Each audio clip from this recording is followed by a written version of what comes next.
Estamos passando agora na ponte Vasco da Gama, uma das maiores pontes da Europa, um cartão postal no mundo inteiro. Ponte Vasco da Gama tem aproximadamente 15 quilômetros em cima da água e de cada lado tem 1 quilômetro em cima da terra. A sua extensão total é de 17 quilômetros, segundo algumas pessoas dizem. É uma ponte muito grande, com 2 vias, cada via com espaço para 3 carros, com sinalização de trânsito, muito bem estruturada. Essas são as estruturas de Portugal.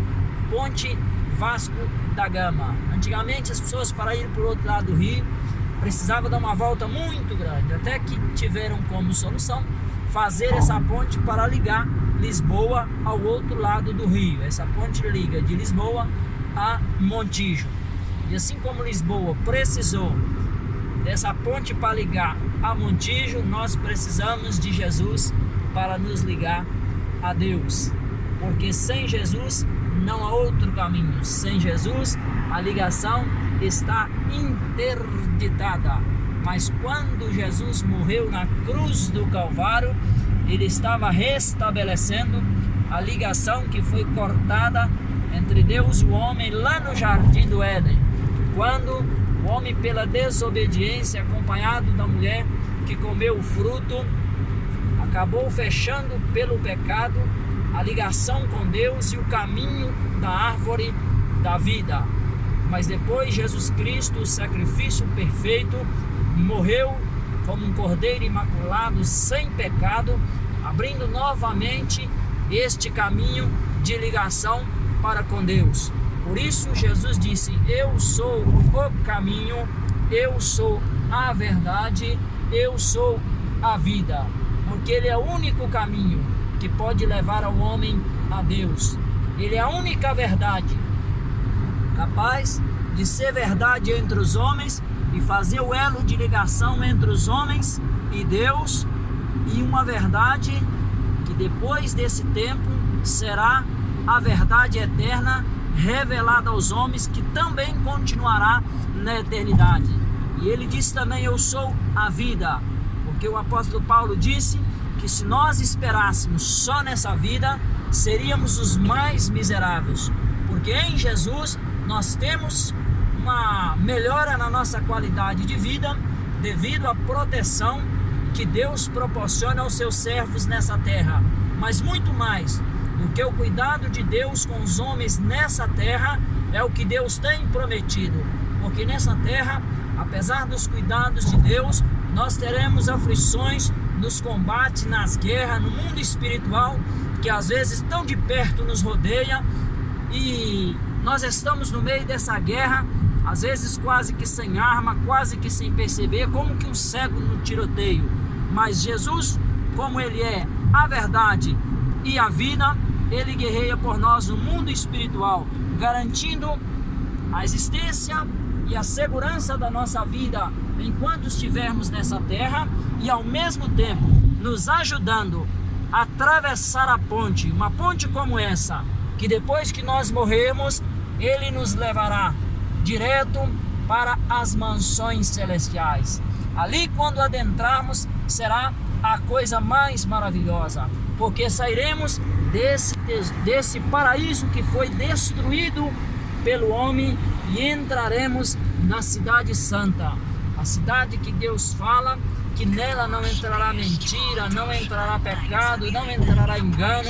Ali não haverá velório, não haverá tristeza, ali não haverá maldade, ali não haverá nada que possa contaminar aquela cidade.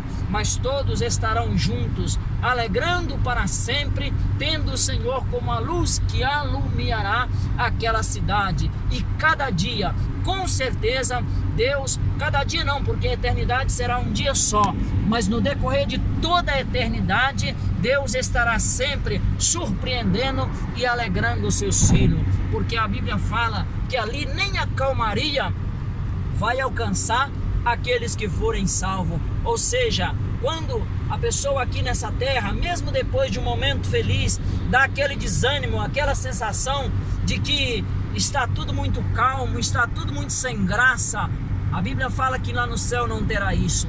Porque se Deus, no mundo de tantos pecados, conseguiu fazer um paraíso, e em meio a este mundo tão contaminado, Deus ainda deixou subsistir ou existir coisas tão belas da natureza, como os rios, como as montanhas, os pássaros, as plantas, tanta coisa, tantos vestígios de beleza que Deus deixou neste mundo para o homem observar a grandeza e o poder de Deus. O que mais Deus não faria pelos salvos quando tiver na eternidade? Aqui a Bíblia fala que Deus colocou o sol como um luminar maior para clarear o dia, e a lua como um luminar menor para dar a luz que reflete do sol para a noite, para governar a noite e também para ser sinais dos tempos. E aqui nós temos o sol e a lua, mas lá na eternidade, lá na cidade santa, não terá o sol nem terá a lua, porque ali o sol será o próprio Senhor, ou muito mais do que o sol. A luz daquele lugar será o próprio Senhor, que vai iluminar aquela cidade perpetuamente, e a igreja será como a lua, refletindo a glória do Senhor por toda a eternidade. Por isso mesmo, em meio a tantas aflições, em meio a tantas dificuldades, nós caminhamos nessa esperança de que estamos cruzando essa ponte e que já já vamos ver uma placa a dizer final da ponte, é a vinda de Jesus. Naquele momento, quando Jesus vier buscar a sua igreja, é como se abrisse uma cancela no final da ponte e Jesus dissesse para os que estão trilhando o caminho nessa ponte: vinde benditos de meu Pai, possuí por herança